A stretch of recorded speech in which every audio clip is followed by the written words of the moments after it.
हमारा अमर रहेगा, याद करेगा जहां। कि अगर हमें कानून अलग कर देगा तो हमारी जिंदगी का दिन आखिरी होगा। यहाँ पे भी जेल में जिंदा तो रहेंगे, वहां तो पता नहीं क्या हो जाएगा सर। भले जेल ही सही, मुझे भारत में रहने। बलोच कौम में कोई कानून नहीं चलता, वहां के सरदारों का चलता है।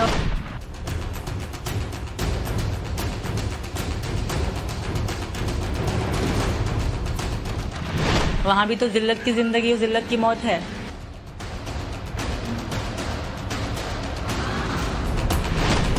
पाकिस्तान में जिल्लत की जिंदगी, हिंदुस्तान में इज्जत और प्यार।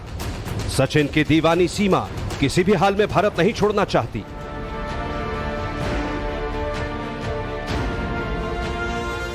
भले ही सीमा पर सैकड़ों दोष मढ़े गए, हजारों सवाल उठाए गए, लाख जतन किए गए, इंतजार था कभी तो सीमा टूटेगी, सवालों में फंसेगी, कोई तो ऐसा सुराग छोड़ेगी जो उसके प्यार पर सवाल खड़े कर सके।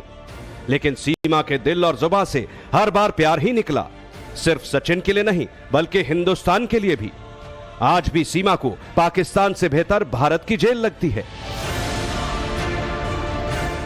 सीमा हैदर को पाकिस्तानी जासूस, तिलिस्मी दुनिया की जादूगर, डांसर, न जाने क्या क्या कहा गया, लेकिन सीमा के दिल में तो सिर्फ सचिन के लिए प्यार ही निकला। मीडिया के सवाल हो या सोशल मीडिया पर मचा बवाल, सीमा ने किसी की परवाह नहीं की, अपने बयानों पर टिकी रही। यहां तक कि 4 दिन तक यूपी एटीएस की पूछताछ, 100 घंटे की इंटेरोगेशन भी सीमा को तोड़ नहीं सकी। जब टाइम्स नाउ नवभारत के कैमरे पर सीमा आई तो सच्चाई के ऊपर पड़े पर्दे को बेनकाब कर दिया। एटीएस की पूछताछ से लेकर उम्र में हेरफेर तक एक एक आरोपों का सीमा ने खुलकर जवाब दिया। पिछले 2 दिन से आप जो है वो लगातार पूछताछ के लिए जा रही थी, तो देश भर में चर्चा थी कि सीमा कहां चली गई, पाकिस्तान वापस चली गई, कहीं भाग गई, कहीं छुप कर बैठ गई। फिर पता चला आपसे इंटरोगेशन चल रही है, आपसे पूछताछ चल रही है। 2 दिन में क्या क्या हुआ है आपके साथ?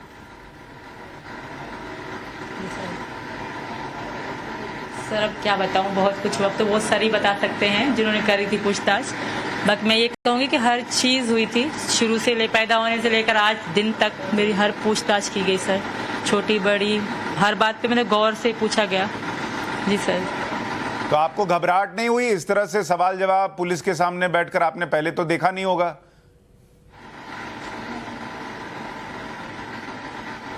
बिल्कुल घबराहट हुई सर, इतने लोगों में अकेले बैठना, घबराहट हुई थी। पर सर सच तो सच होता है ना, सच वो चीज़ है। अगर मैं इतना सब झूठ बोलूँ मेरी टांगे कांपने लगती हैं सर, इतना सब झूठ बोल टांगे कांपती हैं बिल्कुल।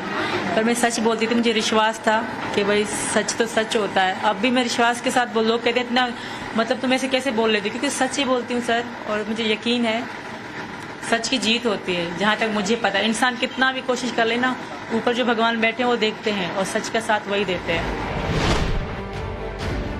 सीमा जब से पाकिस्तान से भारत आई है, एक पल के लिए भी ना तो सचिन का साथ छोड़ा है, ना ही सचिन की किसी बात को मानने से इनकार किया। यहां तक कि पुलिस की पूछताछ से लेकर मीडिया के सवालों के जवाब देते वक्त भी वो सचिन को पूरी अटेंशन देती है। ऐसे में जब सचिन ने बीच इंटरव्यू में चलने को कहा, बिना सवाल जवाब किए वो सचिन के साथ चल दी। हालांकि दुनिया के सामने अपनी बात रखने के लिए वो एक बार फिर टाइम्स नाउ नवभारत के कैमरे पर आई। सिर्फ आपको जासूसी नहीं कहा जा रहा, आपको कहा जा रहा है कि आप दुबई में बार डांसर थी। कुछ लोग कह रहे हैं कि आपके पहले भी बॉयफ्रेंड रहे हैं। इस तरह के तमाम लांछन आप पर लग रहे हैं।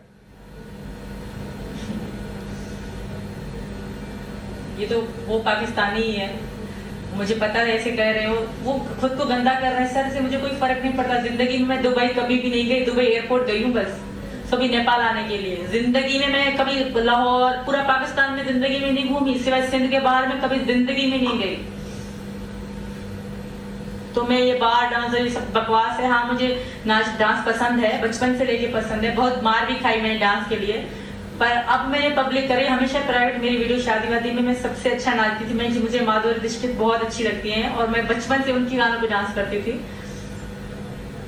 बचपन से लेकर। क्योंकि हर किसी का कोई शौक होता है, मुझे अच्छा लगता था डांस करना बचपन से लेकर। और इसका मतलब ये नहीं है कि मैं बाहर डालूं, ऐसा जिंदगी में मैंने कभी बाहर ही नहीं देखे। हाँ, एक बार नेपाल में गए थे, हमें नहीं पता था कि ये बाहर है, वो ऐसे स्वागत कर रहे थे।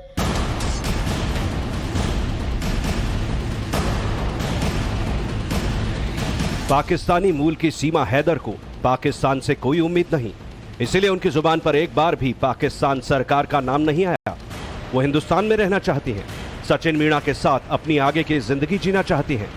उनका बार बार एक ही दावा है, उनकी मोहब्बत सच्ची है, वो कभी कमजोर नहीं पड़ेगी। सीमा ने यहां तक साफ कह दिया कि अब जीना मरना सब हिंदुस्तान में ही होगा, फिर भले ही सीमा को दोबारा एटीएस के इंटेरोगेशन रूम तक क्यों ना जाना पड़े। हम आपको स्पेशल रिक्रिएशन के जरिए दिखाते हैं कि इंटेरोगेशन रूम में हुआ क्या था, सीमा से 100 घंटे तक क्या क्या सवाल किए गए और जवाब देते देते सीमा के हाथ पैर क्यों कांपने लगे थे। 2 पासपोर्ट है तुम्हारे पास? 2 पासपोर्ट कैसे होते हैं एक इंसान के पास? नकली कौन सा है, असली कौन सा है? तुम कौन हो, क्या हो? आईएसआई नाम सुना आईएसआई का कि नहीं? जवाब दो, आई वॉन्ट एन आंसर। तुम पाकिस्तान से हो तो तुम्हारी भाषा में उर्दू लहजा होना चाहिए ना? और कराची या सिंध से हो तो सिंधी लहजा होना चाहिए।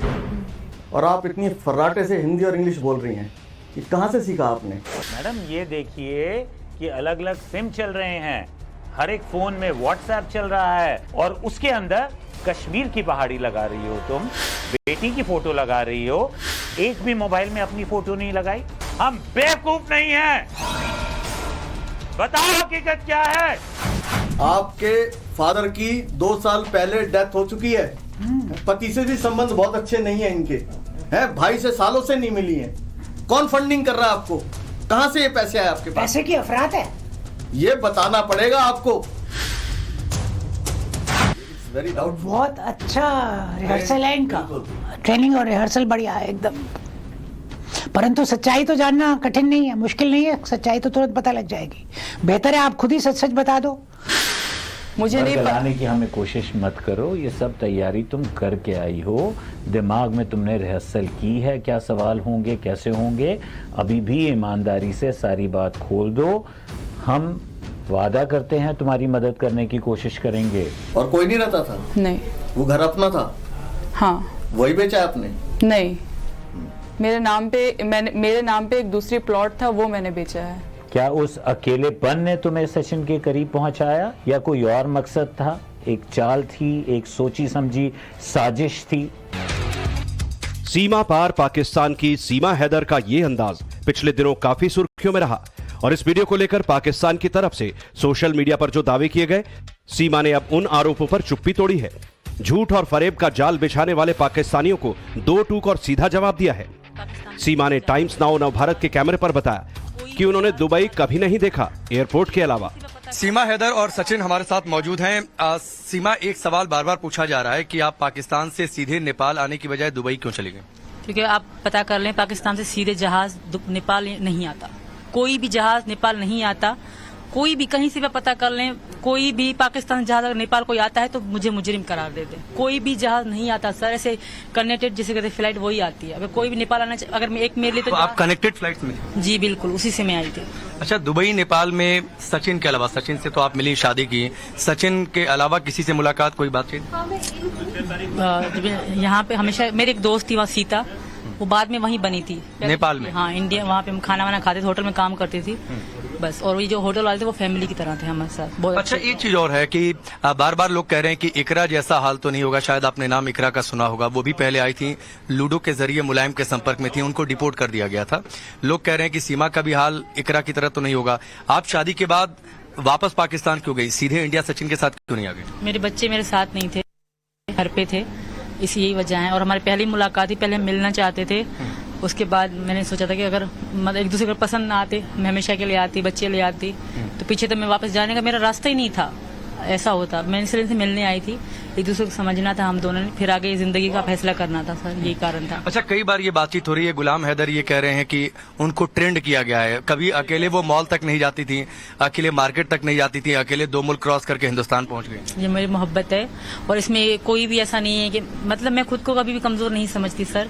वाकई हम नहीं जाते थे, वहाँ इजाजत नहीं थी, अगर जाने की इजाजत थी हम चले भी जाते, क्योंकि मैं वहाँ पे मतलब झगड़े लड़ाई हो जाती, मेरे पति को पता अकेले कहीं बाहर। अच्छा, आप घर बेच कर आई, 12 लाख रुपए मेरा छोटा सा घर था वो बेच आई। वो बेच कर आई। पाकिस्तान में कई सारी धमकियां हैं, लोग कह रहे हैं भेज दो, यहाँ पर भी आशंकाएं हैं कि कहीं आपको डिपोर्ट न कर दिया जाए। जी सर, धमकियां तो बहुत आ रही हैं, मारने तक की, फांसी लगा देंगे, ये कर देंगे, सजा देंगे। तो मैं चाहूंगी ऐसा ना हो, ऐसा हो गया तो बहुत बुरा हो जाएगा सर। धन्यवाद सर। ठीक है। अच्छा, बस एक चीज बात, आज सचिन के लिए देश के लोग जो आपको सुन रहे हैं, आप क्या कहना चाहती हैं अपने प्यार के लिए? उनको यही कहूंगी, मैं प्यार में आई हूँ और प्यार की जीत हो गई, मुझे यकीन है भगवान ने चाहा तो, क्योंकि मैं सच पे हूँ, सच बोल रही हूँ, मरते दम तक सच ही बोलूंगी। अब जो फैसला कानून करेगा मुझे कबूल होगा। इंटरव्यू के दौरान सीमा बेहद इमोशनल दिखाई दी और टाइम्स नाउ नव भारत के कैमरे पर अपना एक एक दर्द बयां किया। एटीएस ने सीमा से क्या सवाल जवाब किए? सीमा ने नव भारत के कैमरे पर एक एक बात बताई। सीमा के भारत आने की वजह क्या है, एक एक सच का खुलासा नव भारत पर किया। हमारे दो रिपोर्टर राकेश पांडे और श्वेता श्रीवास्तव ने सीमा पर कई सवाल दागे। आप लोगों से पूछताछ हुई, क्या पूछा गया आप लोगों से, क्या जानने की कोशिश की गई? वही सर, मेरी पैदाइश से लेकर आज तक जिंदगी में क्या क्या हुआ, क्या क्या नहीं हुआ, सब पूछा गया। जहाँ जब से मैं पैदा हुई तब से लेकर। जी सर, जी। कई सारे आपसे सचिन क्या पूछा गया? वही पूछा था जो शुरू में कि कैसे कैसे आए थे, सब चीज़, यानी कि जो सच था वही सब चीज़ पूछा था, जैसे कि कैसे आए, कब से बात कर रहे थे, ऐसे पूछताछ हुई थी। अच्छा, ये कई सारे सवाल हैं, श्वेता कुछ आपसे और पूछेंगी, लेकिन आप फोन आपके पास 6 पासपोर्ट की जरूरत क्यों? एक फोन टूटता है वो भी पाकिस्तान वाला। वो अब नहीं टूटा सर, वो अब नहीं टूटा, वो टूटा था साल पहले। रीनो 6 उस फोन का नाम है। जो अब टूटा था वो मेरी छोटी बेटी का था, उससे गिर गया था जहाँ हम रह रहे थे किराए पे, वहाँ एक छाल जाली सी बनी, उससे गिर गया था नीचे। उसमें ऐसा कुछ भी नहीं है, फिर भी वहीं पड़े हुए हैं, जो भी होगा जाहिर हो जाएगा सर। और पासपोर्ट की बात, अगर आप जाओगे कहीं तो जरूर आपकी फैमिली साथ में, उसके पासपोर्ट भी चाहिए होंगे ना। 6 पासपोर्ट किसके किसके? 4 मेरे बच्चों के थे, एक मेरा, और एक मेरा जो खारिज हो चुका था पासपोर्ट। मतलब पहले नाम सिर्फ सीमा था, ना गुलाम, ना अली, ना कोई लकब नहीं था नाम के आगे पीछे, जैसे निकनेम कहते हैं, वो नहीं था। तो नेपाल एम्बेसी ने मुझे वीजा नहीं दिया था, तो दोबारा मैंने बनवाया अक्टूबर में ही। ये झूठ कहा जा रहा है कि सीमा ने 8 मई को पासपोर्ट बनाया, 13 मई को इंडिया पहुंच गई। बिल्कुल सरासर झूठ, ऐसा कुछ भी नहीं है। मेरा पासपोर्ट जब बना था, ये पासपोर्ट वीजा मेरे बच्चों का लग गया, मेरा नहीं लगा, पासपोर्ट खारिज कर देगा। दोबारा मैंने पासपोर्ट बनवाया, वो सारी चीजें हैं। ऐसा नहीं कि मैं झूठ बोलूंगी, जो चीजें हैं मैं झूठ क्यों बोलूंगी। ठीक है सीमा, एक बात बताइए, तरह तरह की बातें सामने आ रही कि सीमा पाकिस्तानी जासूस हो सकती है, एजेंट हो सकती है, बहुत तरह की बातें सामने आई। लेकिन औरत के तौर पर मैं ये जानना चाहूंगी, क्योंकि आपका ये कहना आप प्रेम में आई, इतने सीमा लांग करके सीमा प्रेम में आई, तो एक औरत का दिल क्या कहता है उसको जो इन चीजों से गुजरना पड़ रहा है? बहुत बुरा लगता है मैम, बहुत दुख भी होता है, कोई समझता ही नहीं मुझे।